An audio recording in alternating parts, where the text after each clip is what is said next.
Hello and welcome. Now we have another panel this week, and the topic is really interesting, attractive, because we will discuss the elections in Italy and also the impacts of it, maybe on the wider region, EU, and specifically on the relations of Turkey and Italy. And I'm really honored to host two speakers from Italy. I would like to introduce first Dr. Valeria Giannotta. I want to pronounce in a perfect manner, though. I am sorry if I can't. It's perfect. Thank you. Yeah. She's an academic and expert on Turkish politics and international relations. And also, she's the scientific director of Observatory on Turkey, CESPI. And our second guest is Mr. Davide Piccardo, editor of La Luce. Is that the right pronunciation? I don't know. It's right, okay. Yes. And I'm learning Italian, by the way. It's an online newspaper in Italy. I would like to welcome both. Really honored to host you. You know, for the last 2 decades, when democracy flourished in the European continent, we focused on exactly what the outcomes of such elections, how it may, affect the other countries, states, etc. And this new election in Italy somehow mobilized all scholars, politicians to discuss exactly Italy. Well, the first instance that I had seen, Giorgia Meloni, elected prime minister. Ibrahim, can you please put everybody on the screen?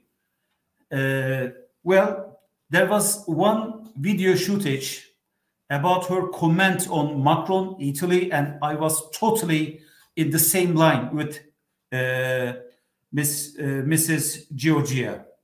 And now she's qualified for being a premier, leading the Brothers of Italy, Italia political party, and expecting maybe a coalition with Salvini or Berlusconi, though it's a process. We may see other names or maybe a loose coalition, etc. But it's totally about politics, so I can't say anything about it. On the other hand, democracy means respect. Democracy means addressing the expectations of the public and also to respond to the decision of the public. On the other hand, despite this fact on elections, we have witnessed some harsh criticisms and also concerns from the EU side. For instance, there was a word in quotation from German parliamentarian of Greens, Mrs. Gies, and she was worried about the elections in Italy, especially because of the triumph of Mrs. Giorgia Meloni. On the other hand, I just want to quote again to Mrs. von der Leyen. She says, EU can work with democracies, but has tools if difficult, indicating exactly the elections in Italy. Well, for me, it's an intervention to internal affairs, by the way.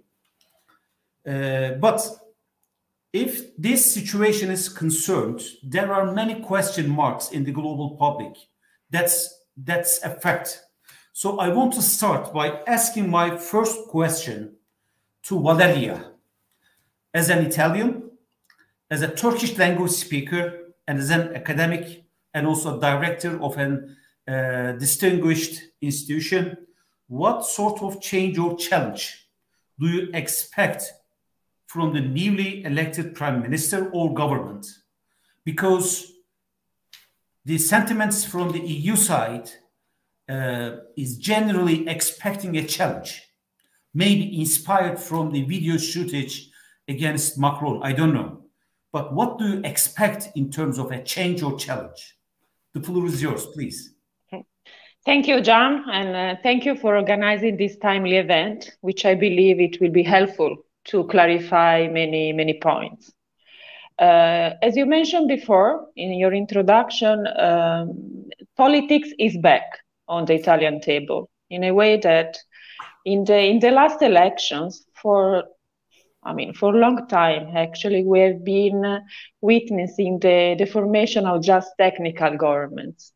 So basically, the Italians were voting for the leader, a charismatic figure, and then this charismatic figure was entitled to shape a government, and basically it was a composed by technical figures, and the sustainability of these governments was very low. I mean, it has very low degree.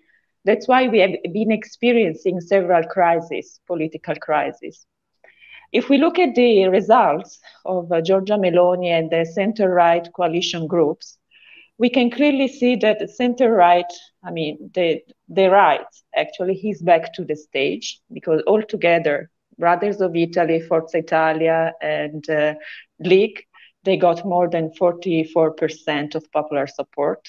So they have the numbers for establishing a political government. And nowadays, in these days, since by the middle of October, the government and the ministries need to be appointed, we are just witnessing sort of dynamics in order to counterbalancing and to respect the distribution of the seats within the parliament according to the nomination of the ministries, let's put it this way.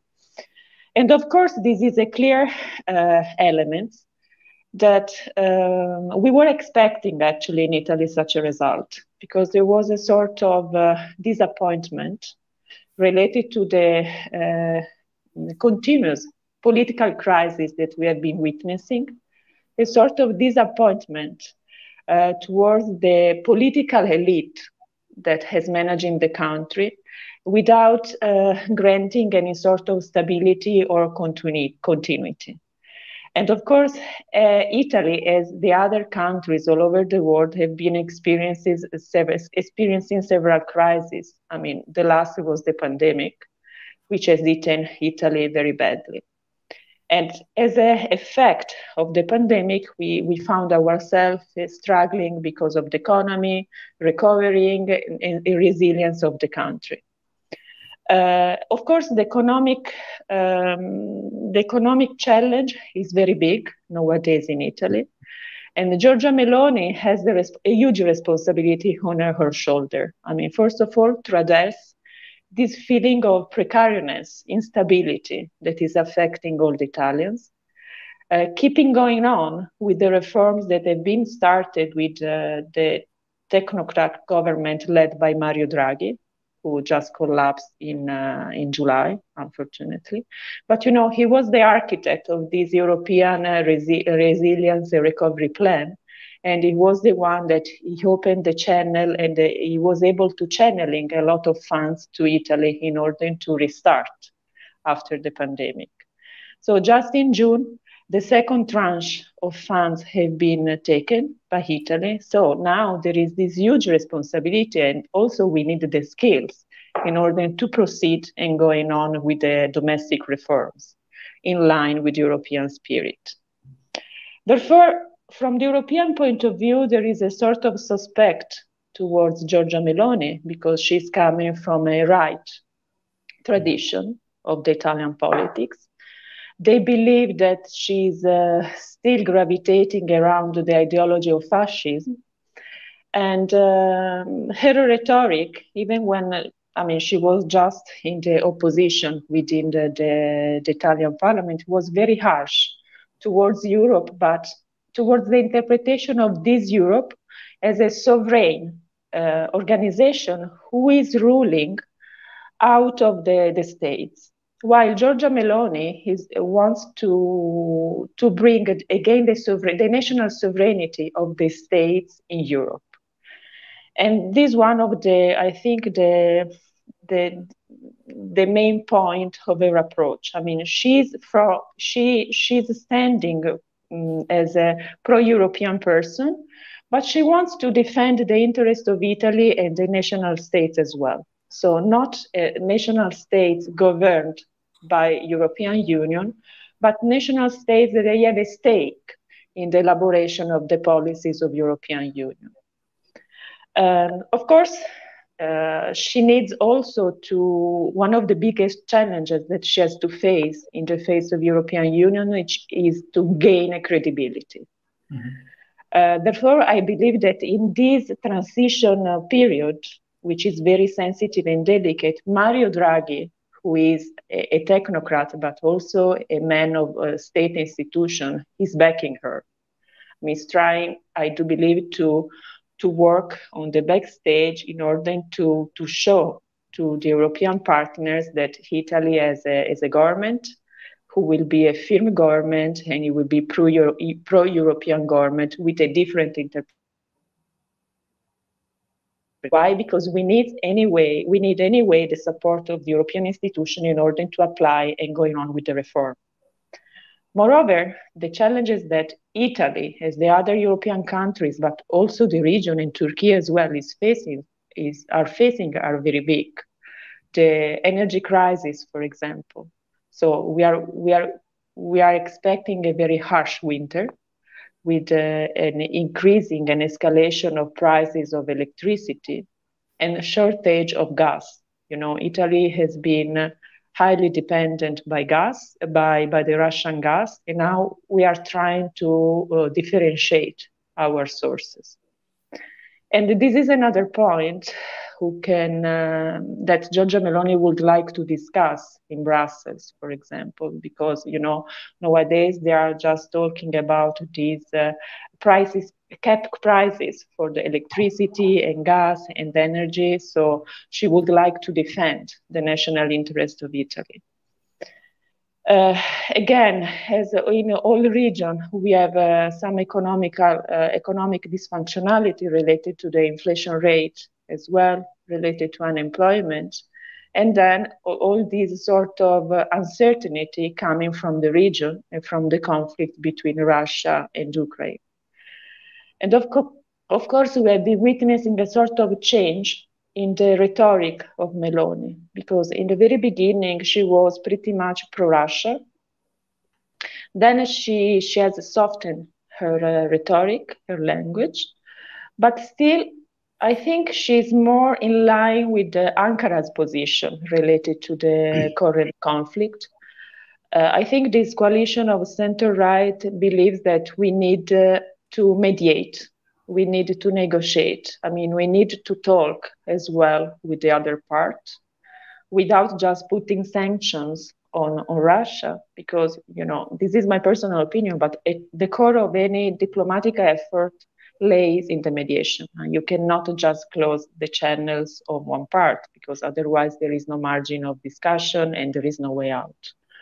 So I think we are going to see some changes according to European approach, but very moderate. I mean, not as the European institutions are expecting, a sort of cut in the connections with Europe, but it will be a more national interest on the top of European institutions rather than Europe ruling out of the nations.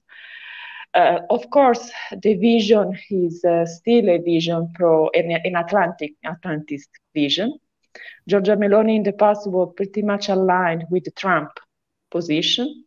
Of course, now there is a sort of taking distance from Biden, but we are still working in order to cope with the crisis. And I mean, I think she will be doing her job quite well. I mean, also because she's the first female who will be the head of the government in Italy. And I think, I mean, she needs our support. And then the main difference I notice is that Giorgia Meloni comes from a political school. While the other political leaders that they were running for elections, they did not have this political school tradition in their back. And also, if we look at the parties in the great center-right coalition, that is the winning coalition, she's a charismatic leader with a strong background, of course, gravitating around the right tradition of the Italian politics. In the other side, we have Matteo Salvini, who is just a sort of populist leader. And by the way, his party has lost support overall in the northern region where the League was very strong. And in the other side, we have Silvio Berlusconi with Forza Italia, and we can say that his party is mainly a personal party, I mean, a personalistic party, a charismatic party, but everything is just pivoting around Silvio Berlusconi's image. But despite these main differences between the leaders and the leadership, I do believe that the presence of Forza Italia within the coalition helps to moderate the right standing of Brothers of Italy, because Forza Italia and Silvio Berlusconi had a long tradition within European institutions, and in the international affairs they had a stake, and Silvio Berlusconi himself had very good relations with Turkey, so this will help to counterbalance any sort of extremist approach in regional affairs as well. Okay. Okay, thank you so much. Thank you so much. As I see from your narrative, well, there will be a change because there's a new and fresh wave of thoughts directly dominating Italian politics, and somehow EU is just one party, but I think she would be more concerned to Italians rather than EU, as I understand from sentiments. And winter is coming because I'm expecting escalations in economy, etc. So, well, there will be a change and challenge. This is why what I could conclude from your words. On the other hand, the political stance of the government, the new government, is a sort of concern, as I said before. Exactly, the extreme nationalist view is somehow circulated in media. Well, that's something important, because what I believe is that politicians usually prefer a populist perspective just to provoke the voters and obtain more votes from the ballots. That's one fact. But I want to ask Davide, if this is the situation, the new government is circulated as an extreme nationalist in the media, and do you think that they will pursue a radical policy that could shake the cohesion of Europe, cohesion of Italy, or cohesion in the wider region? I mean, do you credit this nationalism narrative?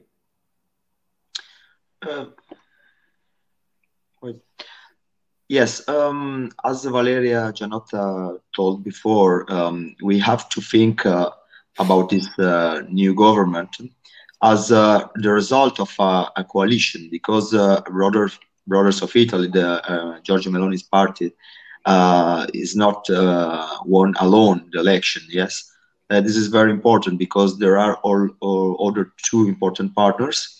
Even if Matteo Salvini with his League, he lose votes, and these votes, a very important part of these votes, are gone to Brothers of Italy, but is still an important member of the coalition. And also Silvio Berlusconi with Forza Italia is another pillar of the coalition, and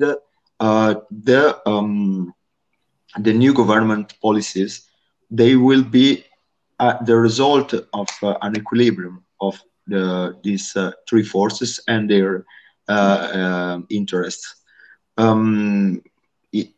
Of course, in this campaign, this nationalism, this extreme national sorry, of Brothers of Italy, that is like a tradition of the right in Italy, we didn't see in the last campaign. We didn't see so because the campaign was around other problems, and also because the competition between Salvini and Meloni, he was around in this case, what happened? That Salvini already know that his party will be not the first, the most voted party on the coalition. And so he tried to gain more vote, more consensus, taking some position more extreme than Meloni. And Meloni, that she's already know that she will be the next president of the government. She's trying to gain some credibility, the confidence of the European Union, of the financial system, of the NATO. So they invert some role in this last campaign. So we didn't see this nationalism so strong that we traditionally we expect from this side. I think that now there are discussion, there are negotiation around the formation of the future government, and we will see soon also looking at who will be the next foreign minister, which kind of approach they will take, because the voices are talking about two main names. One, of course, is Tajani, that is from Forza Italia. Everybody know him because he was commissioner of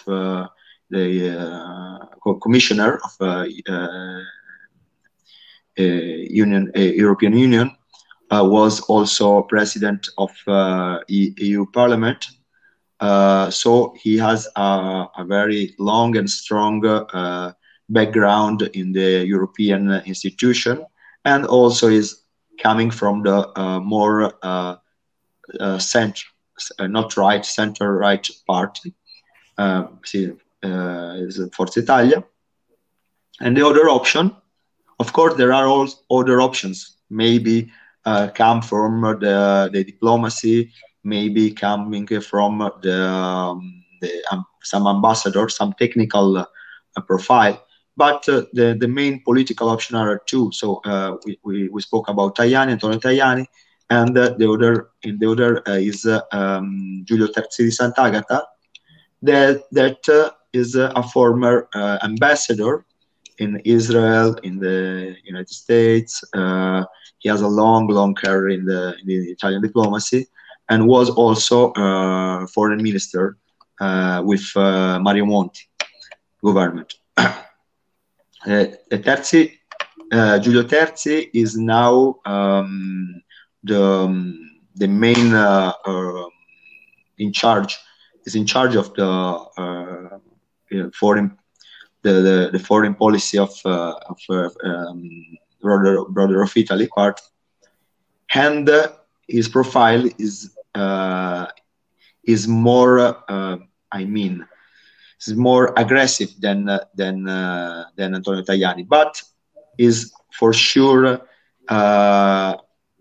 very aligned with the US policies. Is very pro-Israel. Is very strongly against Iran, as example, and he has some also Islamophobic views. Mm-hmm. So, in my opinion, if will be Giulio Terzi, maybe we can see some more tension in the Mediterranean relation. Mm. But of course, we know, the problem is now that we have not too much reference of what a right government can do in the foreign policy, because after in the Republic, we have just the Silvio Berlusconi government of the center right. We never see at work one right government, so we don't know what could be happening. We have just this reference is Berlusconi. Berlusconi was, in my opinion, was very pragmatic. Berlusconi, in my opinion, he was trying to do in some way what is doing Turkey now. I mean, to stay in the middle, to stay in a big system of defense, in a big alliance like NATO, but also to gain some space of sovereignty, of independence. Berlusconi, he was a strong ally of the US. We know that he was was participating in the Iraq War. At this moment, Germany and France was against. But at the same time, he was also maintaining the relation with Russia, with Putin, very strong, with Gaddafi, Libya, that is very important for our energy, and with Erdogan in Turkey. So now I think that the main subject that the new government he will try to work on are our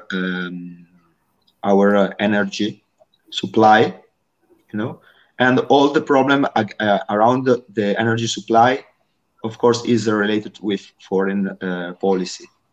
We have all the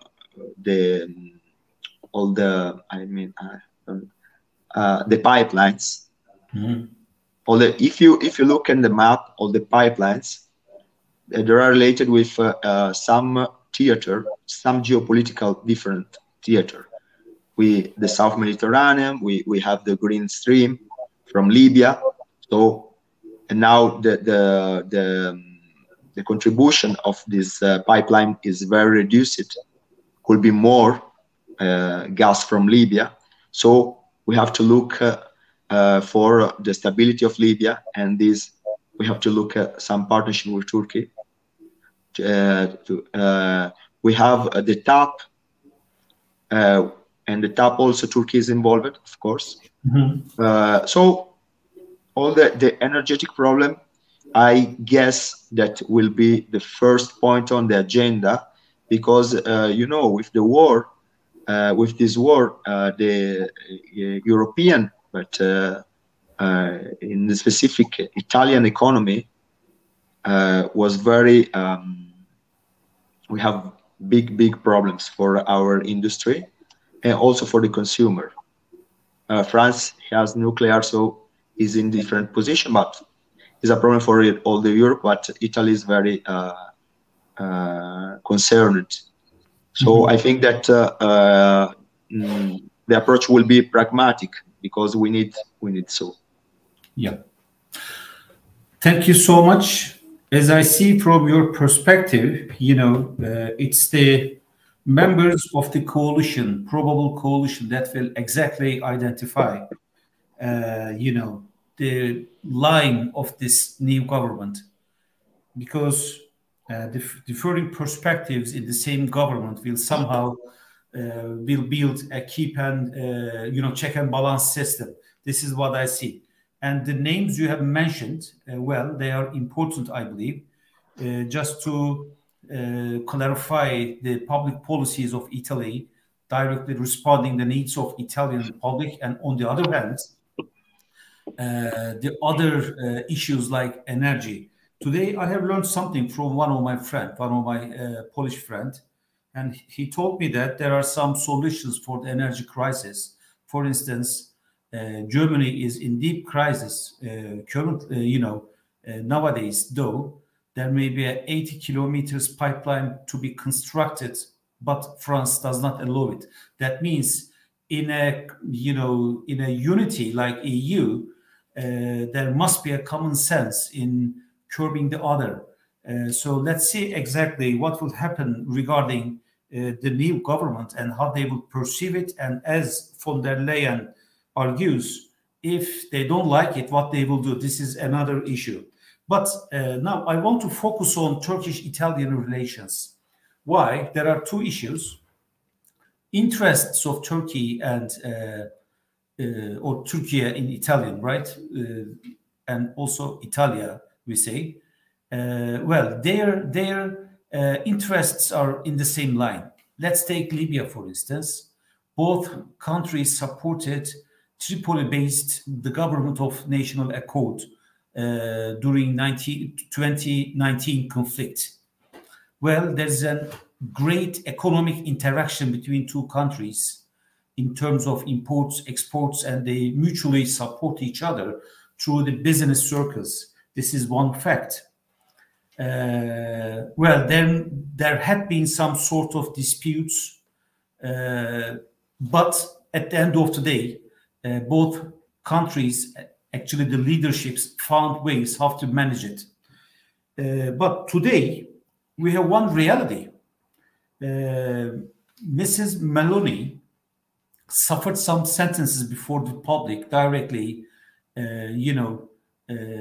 for instance, accusing Erdogan of being a political Islamist, for instance, or used the term political Islam. Or for the Turkish membership to the European Union, she recommended to be realistic and Europe must say no, she said. And there are some others, following. Well, the political line clarifies exactly what sort of policy you will follow and what sort of narrative you should suffer before the public. That's correct. But Valeria, after all these sentiments before the public, how do you see the relations of Italy and Turkey in the coming term under the premiership of, Mrs. Meloni? But I want to just remind one thing, please, just forgive me. We are always circulating the name of the new premier, but it's not the individual, but an elite that drives the overall political voyage, as I see from the democratic states' traditions. So not only the new premier, but if you take the elite that prevails the political parties in Italy, how do you see this relation in the coming decade? Thank you, John. You rightly mentioned the rhetoric of Giorgia Meloni in the past. This fear of related to Islamophobia. She was portraying Turkey as a sort of empire that wants to conquer Italy based on Islamic or Islamist values and so on and so forth. And then another problem related to her, and actually I think was of the main issues in the electoral campaign as well, was migration. So anything coming from this part of the region may scare Italy and may scare the Italian sentiment and the Italians as well. So the migration card played a huge role as well in moving the preferences of the Italians in this past electoral campaign.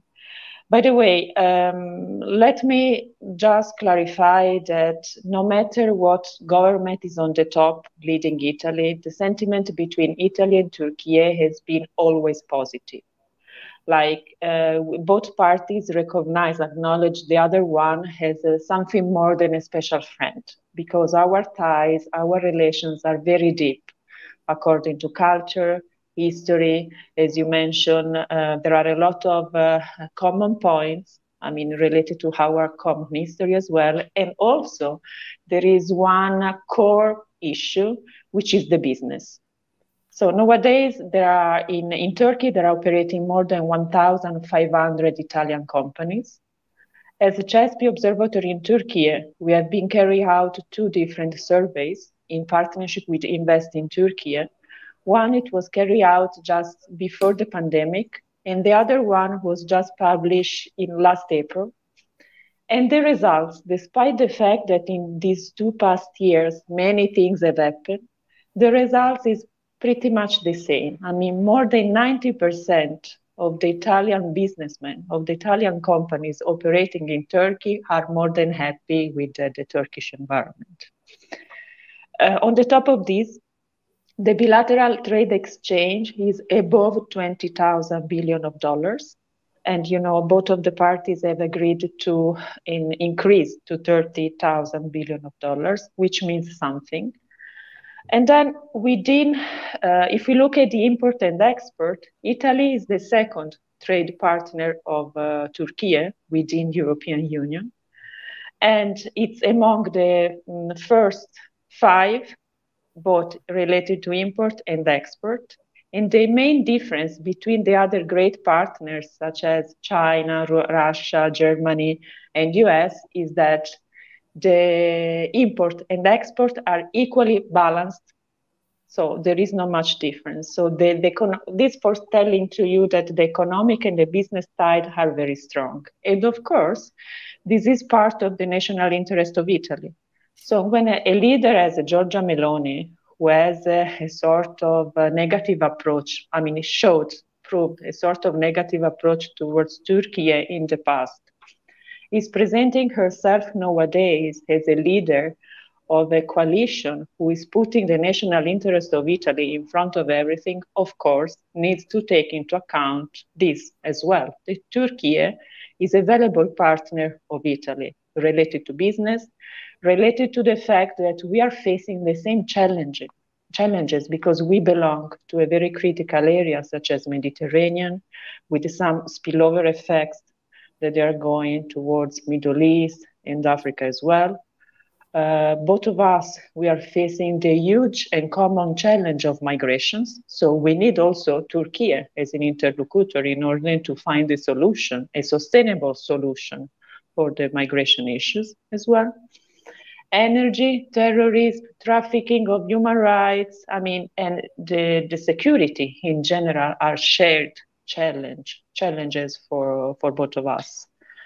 So I do believe, and I want to believe honestly, that despite the color, despite this ideology which lays on the back of Brothers of Italy, and as Davide rightly pointed out before, now it's not also the time of speaking about ideology, but realism, I mean, pragmatism is on the table.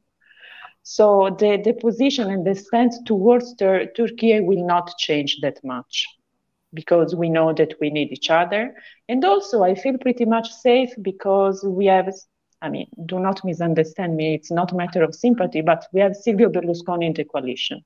And Silvio Berlusconi has a personal connections with President Erdogan when he was appointed, I mean, as a president in 2018, he came personally to Ankara to celebrate him. And together, when he was prime minister, Turkey and Italy have experienced the golden age, let's put on this way, of the bilateral relations. So I think this harsh rhetoric towards Turkey will be a bit, will be softened by the presence of Silvio Berlusconi. Of course, there are some concerns related to the democratic maturity of Turkey. And when Giorgia Meloni says that Turkey will not be part of the European Union, I think it's just a rhetoric. Because anyway, if we look again at the accession process, it's a frozen already accession process because the majority of the chapters are closed. But it's nothing related to the democratic maturity of Turkey. I mean, the accession process has started as a handicapped process since the very beginning, since 2005, until now, from 2005 until nowadays, just one chapter has been open and closed, and then the rest is blocked because of the Cyprus issues, of the veto of some European countries as well. So,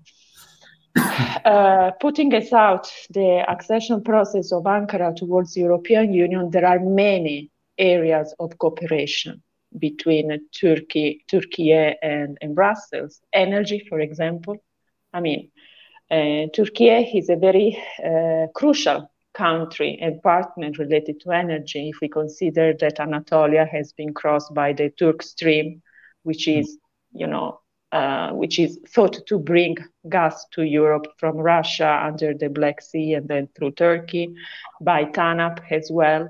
And if you wanted to reach Azerbaijan anyway, to take the gas from there, you need to involve Turkey as the main pivot country of the southern corridor.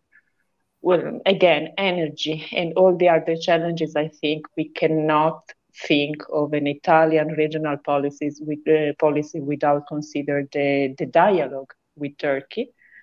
And overall, also in Libya, there are many complementarities, as in the other critical dossier, also in the Eastern Mediterranean basin. We shouldn't forget that Italy in the past, when also Salvini was in the government, again, harsh rhetoric towards Turkey, but Italy has been always able to channel the requests or the stances of Ankara in the European table and trying to find a sort of mediation, a middle point, in order to moderate the harsh position of France, Austria, and Greece. And we succeeded about that. So I really believe that nothing will really change so dramatically in the bilateral relations. Otherwise, I would be very disappointed, but this is just my personal point of view. Okay, thank you. And I totally agree with you. Populism is sometimes a method for gaining more votes, though. The reality is, when you have a seat, as governing some institution, doesn't matter, state or company, it makes you somehow be committed to the realities or gainings or advantages of what you are doing. On the other hand, there's another fact that's really important. There is a sort of escalation in the wider region. Right after the Russian aggression in Ukraine, now we are discussing if Russians will use tactical nukes or how to manage the, approaching economic crisis, and also discuss what will happen if potential crisis erupts suddenly.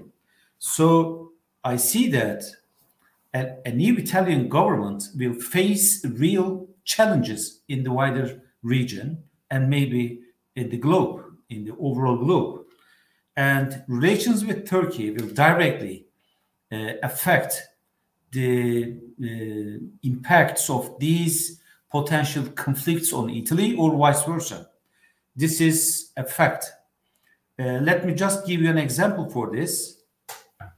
France and Italy competed on Libya, and that was what the new premier complained about Macron, referring, Libya as a case other than the other, African states. But today, Italy and France signed an agreement on how to cooperate on Italy. But I don't believe that this agreement will somehow function, because the reality is push both countries, again, maybe compete in the region. So I want to ask Davide, do you expect a competition of old style? Because now we have a new modus operandi in the overall globe and also in the region. If you just take Eastern Mediterranean, Turkish-Greek relations, Russian expansion in Africa, or the American quest to dominate the Western Hemisphere and make the allies as controllable actors pending American interests, and also disputes inside Europe. As you can see, we should expect some sort of escalations. So what do you expect in the coming term? A competition?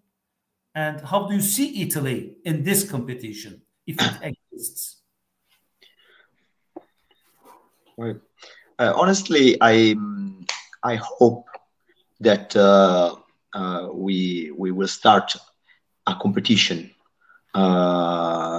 with France for example. I hope this, because it will be in our interest, because our behavior until now was not so strong, and what was not so in our national interest. I mean, uh, I think that would be great if the European Union could protect the interest of every member of each country member. But at now is not like that. We saw the competition with the with the pandemic.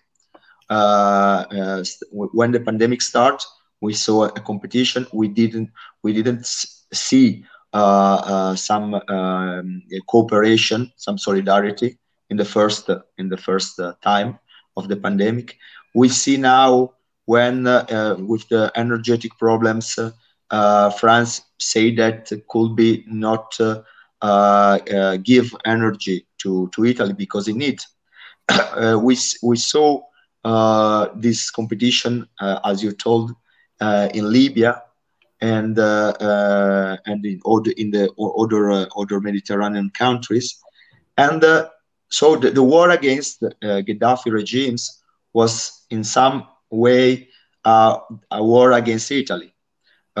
We recently signed a big memorandum of understanding concerning many subjects: energy, security, immigration, project for our enterprises for construction in Libya was very big. So after few time, France and UK pushed to do this war, and we live a big problem with energy now, and maybe in other position, other relation with Libya, we can't cover one part of our need of energy. So what happened in these few past years? What was that Italian foreign policy was not effective, was not strong. When, for example, after after al-Sarraj government came to Rome to ask a support to survive, the Italy the day before, the day after, meet with Haftar. And I remember our foreign minister Luigi Di Maio that he go from one side to other. In the same time, Turkey take a strong decision. So Turkey, he and his intervention in Libya with his army, with supplying the Libyan army, protecting the Libyan UN government, changed the scenario. So we are very we are living the consequence of this this approach in the foreign policy, and so I hope that we will restart some good competition. I mean, France is the most direct competitor for us in the Mediterranean, and I hope that the rhetoric that Giorgia Meloni or even Salvini they use against Turkey, they will not convert in real action. But in my view, I'm sorry. I'm telling this from since many years that we need cooperation with Turkey. I add something about on what Valeria said before. Of course, the relation between two population are good. Of course, we have a good and strong economical and business relation and interest. But we have a big problem here, because all the media covering of Turkey in Italy is bad. 90% is very bad. We have to see that. We have to say that. The right newspaper or the left newspaper, we have no difference. Just the difference is the subject or that they focus on. But finally, the result is that the media image mediatic image of Turkey is very bad in Italy. Okay, so we have to also to work on this, because imagine if Meloni or the Meloni government has some big problem on the economy in Italy, some big internal problem due to the war in Ukraine. So what he do traditionally? This right government, they start to use some minorities, so Islamophobia. So the Islamophobia, the immigration is related to the Islamic countries. Islamophobia, they make just one. They put all in the same bag, no? So we saw this when Hagia Sophia was reconverted in a mosque. We saw this with the Sofa Gate. Sometime when something happened, the rhetoric came back, the strong and bad rhetoric. So of course, the government can maintain two lines: one of the pragmatic and business interest and energetic relation and geopolitical, and the other on the rhetoric and propaganda. But also it's bad. It's very bad, this. I hope that that Meloni, that is close to Viktor Orban, that is on her political area, could take an example, an inspiration on the Hungary case, because in Hungary we have a right and very strong nationalist government, but that he has very strong and good relation with Turkey and with Erdogan too. So this, I think, that could be a good example of cooperation and how to balance these two things: to be nationalist and to cooperate with another nationalist government. Even because in terms of value, I mean, speaking about the conception idea of family, tradition, the role of the religion, also in the politics, they can share some common view. The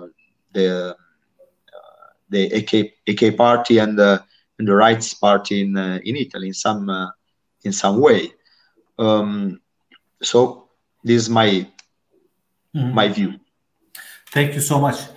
You know, we will see because well, I had a professor during my PhD process. It was very hard. You know, PhD is always a tough job. You know, and she said, okay, prediction is not a matter of profession for scholars, but we are now talking not as a scholar, but you know, think tankers or journalists. So prediction, we can predict, but I believe that a new government is a fresh breath for all countries, and now it has been over, and we will see a coalition, and I believe that it will bring something new. So we will see. And I want to receive some questions from the audience. I saw a gentleman, Ali Burak Yalçın, asking few questions, but one of them is really interesting for me. he's asking if there could be a social upheaval, social discontent, either in Italy or Europe, maybe as a reaction to a change in the government, or maybe for responding or reacting to the new environment because of the shrinkage in economics or, you know, energy, etc. Well, for me, there is one clear, you know, justification for this. Societies does have a line of tolerance, and right after this line, there seems to be a sort of street movements, etc. But do you expect such thing? I mean, do you think that Europe will face a reaction in the coming days? This is beyond the scope of this panel, I believe. But if you just take the new environment or the change and challenge in politics, what do you think? Valeria, if you want, I can direct this question to you. Discontent in Italy has been just measured by the degree of abstentionism in the day of the elections, because they went to poll just 63% of the Italian population, which is very low. I mean, in 2018, I think it was 10% more, and it was low as well. I think that there can be a new wave of discontent when the Italian people, I mean, some level of society will realize that we cannot stand that much increase of electricity. I mean, with our daily life will be totally changed. And already we are discussing a lot, and there is a lot of fear. Some businessmen, they went to media and they declared that they are forced to close down the activities. And by just listening to the talks in the street, sometimes by the common people, I have feeling that there is this growing awareness that Europe is fighting a war which is not an European war. I mean, we took too much a side, pro-Ukraine side, without trying once again to mediate, to at least understand the reason of the other side, because in any war, in any conflict, I believe also the bad guy has some reason. But here we just closed any kind of dialogue, any kind of channel, and we didn't. I mean, I personally do not see any effort in mediation. It's just Turkey, I mean, who is able to talk with both sides, but because Europe and European bloc took one stance. So if it goes like this, I mean, by joking, I say, once we need to pay the bill of the electricity and we need to go to the bank, then yes, people will realize that something is going on and they may be feeling very bad, and then may create some protest. But I think the current government, Giorgia Meloni, at least what has stated when she was elected the day after, she clearly understood this. So I think she will try to moderate and to welcome the needs of the people. And it's not just a matter of what's happening in Italy, but also in some other other European countries. I think there is such a feeling, right? Already Germany, when he, as you mentioned before, it had to take a decision about energy and prices, and they took for the interest of their nation, not for the interest of European Union. So there is this sort of, let me pass this word, schizophrenic approach, right? I mean, we are aware of the need of the people, of the national interest, but then there is a sovereign institution who is just talking in our behalf. And this creates a lot of dysfunctionality. And then the people, the common people, are paying the price. This may trigger some social protest, or, I mean, in the street. I mean, pushing the people to take the street and protest, I do believe. Thank you. And Davide, I want to ask one question, but a quick answer, I mean, a short answer. You know, there are some potentials in the region in terms of escalations, and the most imminent and potential one is Turkish-Greek disputes. Well, it does have a long history, I know it. But Italy is one of the countries directly, you know, it included such a dispute. Just remember it was the Italian vessel approaching to the Eastern Mediterranean Sea that was, somehow stopped by the Turkish declaration and military measures. And Greeks are really clever. I mean, sometimes they use third parties as something like a leverage just to urge, their arguments.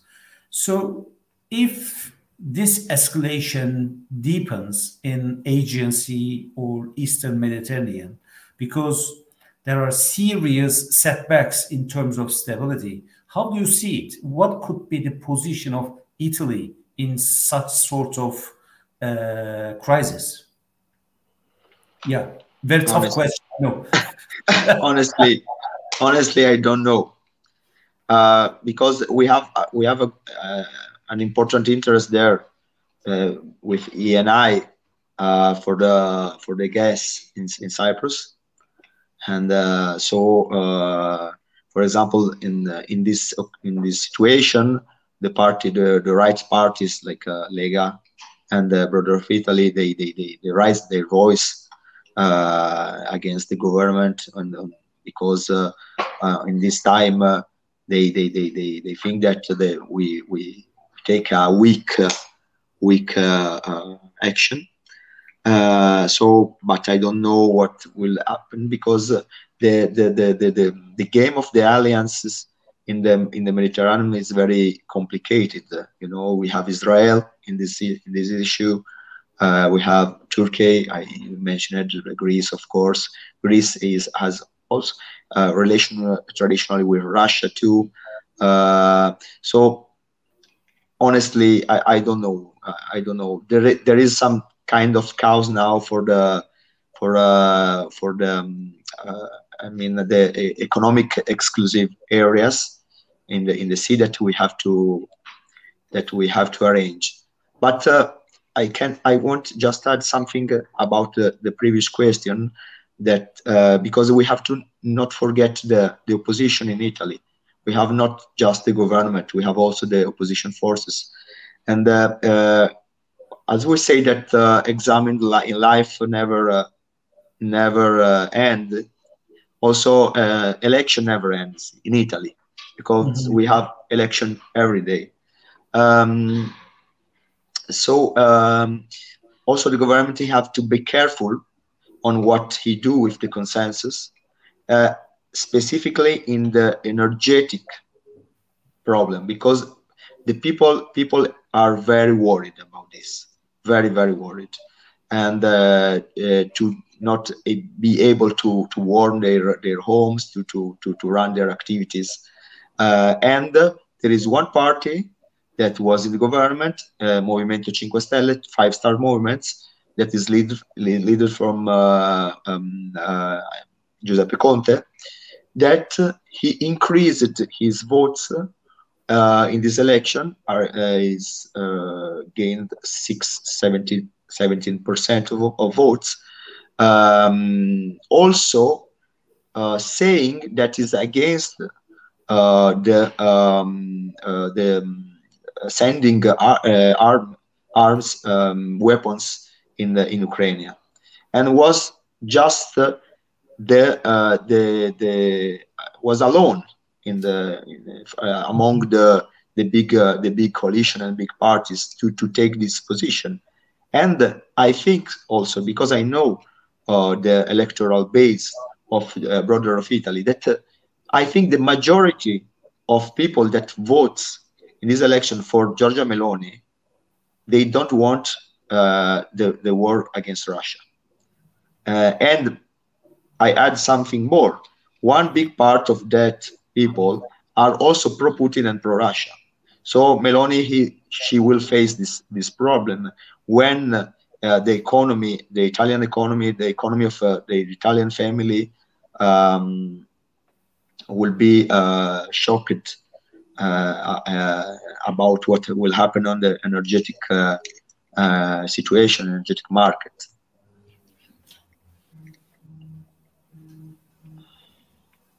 Hello. Yes. So I would like to thank both of you for your kind and comprehensive responses.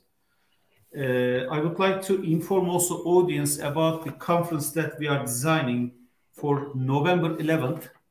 This is the concept, and I will share it with the audience. It's the third international conference on global security, and the subtitle is Ukraine Conflict After the Pandemics, Pendulum of International Politics, Instability and Economy.